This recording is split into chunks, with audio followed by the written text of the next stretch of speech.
মানিকগঞ্জ সদর উপজেলায় নিখোঁজ হওয়া ৮ বছর বয়সী এক শিশুর মরদেহ উদ্ধার করেছে এলাকাবাসী। গতকাল বৃহস্পতিবার বিকেলে হাটিপাড়া ইউনিয়নের বনপাড়িল এলাকায় এই ঘটনাটি ঘটেছে। স্থানীয় সূত্রে জানা গেছে, বিকাল আনুমানিক ৫টার দিকে দুদুল মিয়ার মেয়ে আতিকা নিখোঁজ হয়।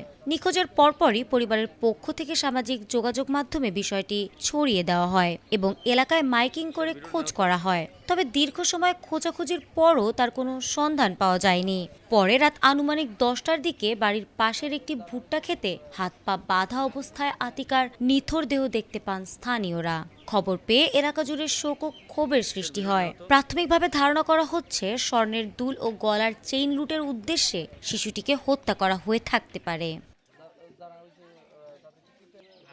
এ ঘটনায় জড়িত সন্দেহে স্থানীয়রা পিতা পুত্র সহ ৩ জনকে আটক করে গণধোলাই দেয়। এতে অটোচালক পান্নু মিয়া ও তার ভাই ফজলু নিহত হয়েছেন। গুরুতর আহত অবস্থায় পান্নু মিয়ার ছেলে নাজমুলকে হাসপাতালে পাঠানো হয়েছে। খবর পেয়ে মানিকগঞ্জ সদর থানা পুলিশ ঘটনাস্থলে পৌঁছে পরিস্থিতি নিয়ন্ত্রণে আনে।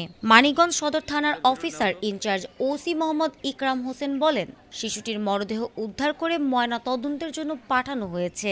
এ ঘটনায় জড়িতদের শনাক্ত করে আইনানুগ ব্যবস্থা নেওয়া হবে। একই সঙ্গে গণধোলাইয়ের ঘটনায় আইনগত ব্যবস্থা নেওয়া হবে। তিনি আরও জানিয়েছেন, এলাকায় অতিরিক্ত পুলিশ মোতায়েন করা হয়েছে এবং পরিস্থিতি বর্তমানে নিয়ন্ত্রণে রয়েছে।